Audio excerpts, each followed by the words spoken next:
Welkom, goeiedag, goedkerpsies, dobro pожаловать. Vandaag we hebben als gast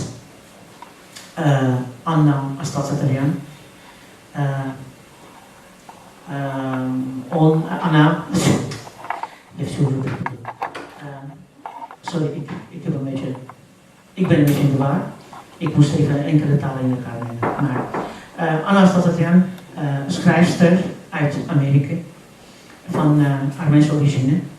En ze heeft een boek geschreven die in Amerika heeft behoorlijk veel aandacht getrokken.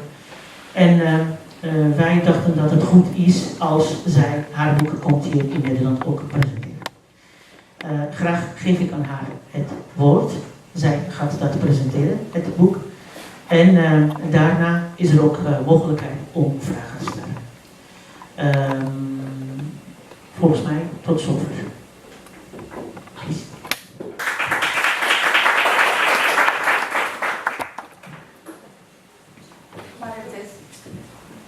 Good afternoon. My name is Anna Astvatsaturian Turcotte. I would like to begin by thanking the sponsors and organizers of this event who worked tirelessly to bring me to Europe. I spent some time in the Netherlands, Belgium at the European Parliament, and just flew in from Berlin today back to Netherlands, my favorite. I thank you all for your interest in my book and the journey my family took from Baku, Azerbaijan. 22 years ago, my parents, my brother Misha, and I left Moscow. We flew into JFK International Airport in New York. We had 4 suitcases, $180, and a refugee status. That is all we needed, and that is all we had. This was the beginning of the future, a future bright and peaceful in the United States, where belonging to a place is not unthinkable, where you can name your children anything you want without fear and apprehension of being discovered Armenian. My story is not unique.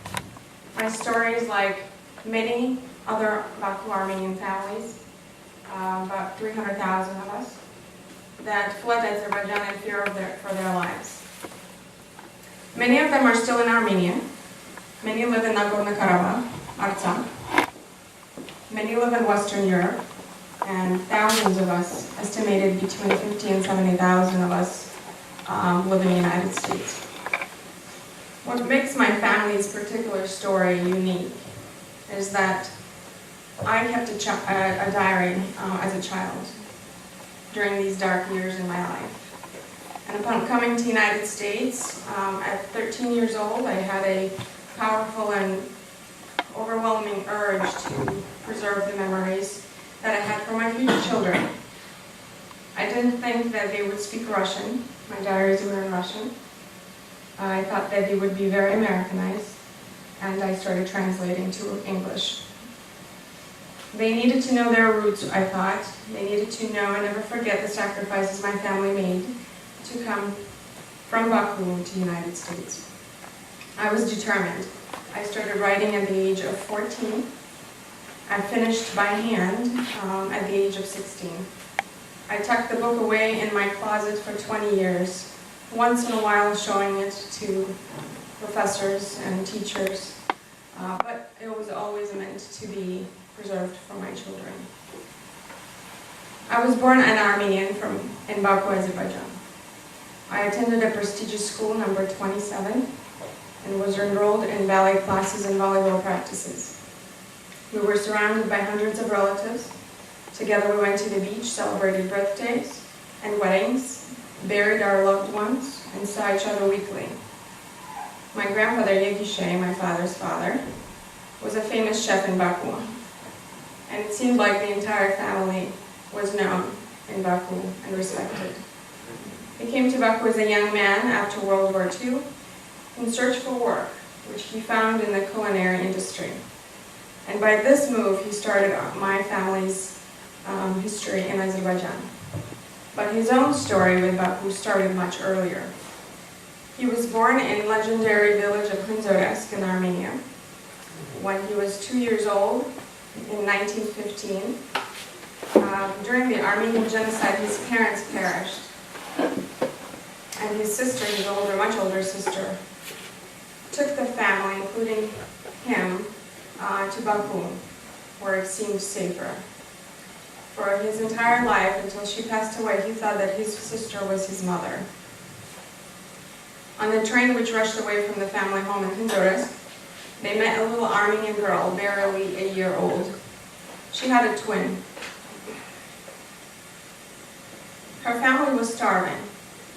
The little girl had a burn scar on her back, and the family couldn't feed both children. They were quietly and painfully conspiring in that part of the train to throw the damaged twin off the train. My grandfather's sister couldn't listen anymore, and she adopted this little girl. This little girl lived to be in her 90s, and she was my Aunt Maria. At the time the family settled in Baku in 1915, hundreds of thousands of Armenians lived there for generations and felt safe for the moment. But in 1918, ethnic cleansing of Armenian genocide was replicated by the Turkic Tatar people, later named Azerbaijanis. Tens of thousands of Baku Armenians were slaughtered in 1918. The entire population attacked in many ways and robbed in every way.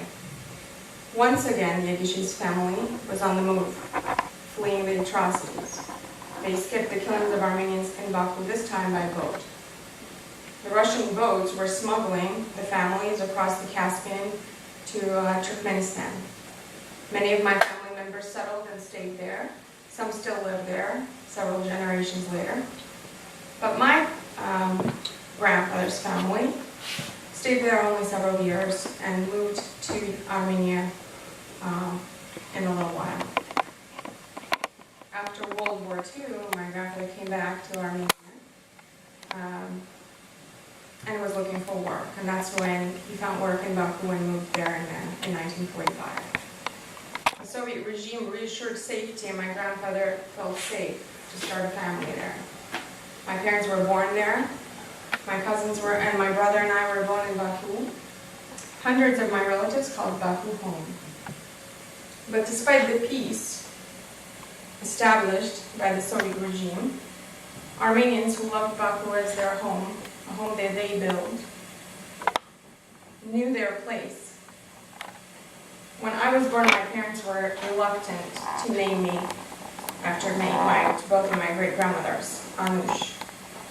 Instead, they named me a neutral name, Anna, so that there would not be a spotlight on me as an Armenian from my birth.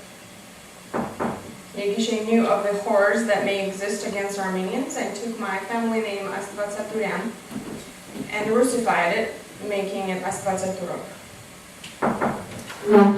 Little did he know that this change of the last name would save us when the storm of hatred came over us in 1988, 10 years after he passed away. As the Soviet Union began its collapse, the republics of the Union asserted their independence. And the first such move was made by the Armenian region called Artsakh, Nagorno-Karabakh. Nagorno-Karabakh, the Armenian land, was given to Azerbaijan in the 1920s by Stalin. The people of Nagorno-Karabakh held a referendum according to the Soviet constitution, legally and peacefully, and began to push to rejoin Armenia some 70 years after, under artificial Azerbaijani rule. That is why, in February of 1988, the life as we knew it, for myself, my family, hundreds of our friends, ceased to exist.